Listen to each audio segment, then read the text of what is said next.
or the agricultural sector is the backbone of Ethiopia's economy. About 70% of the manpower, the labor force, is engaged in agriculture. And it supports about more than 50% of the GDP. So that means that when adverse environmental events go wrong, then a large part of the population is directly affected by it. One of our biggest problems is the chronic food insecurity in the country, the current drought, the climate change impacts, the conflicts. All these things have been impacting agricultural productivity. Even bringing about 5 to 10% change means a lot for the country. A couple of years ago, we started the EENSAT project. EENSAT aims to integrate the use of geospatial information, science and technologies, especially in the agricultural sector. Like jerking the country away from the traditional practice of agriculture into the modern, more technologically supported agriculture. The agricultural sector in Ethiopia is pretty much very traditional. It hasn't changed over the last several hundreds of years.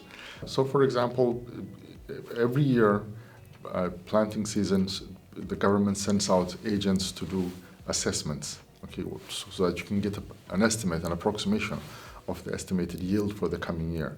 Most of that is done visual inspection, very subjective. It looks like 78% of the land is covered with vegetation and so forth. But now in this case, if you send out drones, you can get very specific, objective, quantifiable levels of estimates for how much yield you're going to get from a particular crop on a particular field. So that kind of gives you a heads up in terms of what to anticipate in the next harvest season. We also have trained them in the acquisition of drone imagery. And in order to operate drones in Europe, it's all nicely regulated, and you have to go through a number of courses in order to ensure safe operations. Now, all of these things have not yet been established in Ethiopia. Especially now, after the training we had, we come to know how detailed is the regulation for drone flight. Because it's like training of trainers.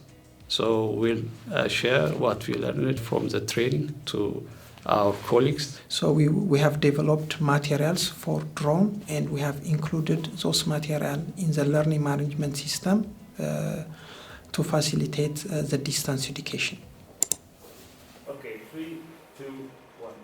Dear training participants, welcome to the Drone Flight Operations Training. This short-term course will impart on you the requisite knowledge and skills to operate a small drone safely and in line with the governing aviation rules and regulations of Ethiopia. And because of these activities as well, for example, now the ACDRM is represented in the National Unmanned Aerial Vehicle Technical Task Force. Because we have a certain capability in drones, flight mapping and so forth. So now we're in a position to be able to influence the civilian use of drones in the support of agriculture, in support of rescue operations, in terms of early warning systems, disaster risk management, and so forth. So there have been a lot of knock-on effects, positive knock-on effects, which I'm very happy to say are one of the proudest things that we've been able to achieve. And hopefully we'll be able to extend this beyond the project lifetime. In our training, one of the components is Python. It's an open source and based on coding.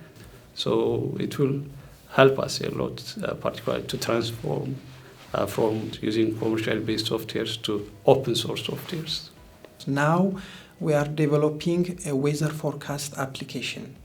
And the agricultural sector in Ethiopia is rain-fed mainly. So knowing what will be in the short term and in the long term is very important really for the agricultural sector. The ITC have been providing these courses to in the form of a train-the-trainer program so that they then can develop it further in their own universities. We will use graduating students to develop apps so that those developed applications they can utilize themselves to assist the farmers. So they will be the middle actors between the farmers, end users, and the academic institutions. So being able to engage people, technology in that sector means being able to help a lot of people improve their livelihood as well as attain the national food security level. is very important, and it's not just a project for me, and it's one of a kind, and I'm very happy to be part of this project. Beyond the professional satisfaction, there's also, as a regular, ordinary Ethiopian citizen, it's great to see that the work that you're doing is having an impact on the country. It's a positive impact on the country, and seeing that things are now moving more to technology and leaving behind the old ways of doing things, that gives you a lot of satisfaction. You know how it is. This is your baby. You do something, you raise it, and then when you see it at a certain stage, there is a level of satisfaction that is not easily described in words. EENSAT being, your baby. Yes. How far has it grown to being? Well, I would say now it's somewhere around 6-7 years old. So it's an elementary school, but you've good foundations, the numerics, the literacy, everything is good. This is a solid foundation. So you want to build on that. You want to raise a teenager, and then perhaps an adult. Maybe 20 years from now, you'll have a very mature agricultural sector that is fully integrated with technology. And that is what my vision is, at least over the coming decades, that most of the work processes will be supported through technological advancements and sciences.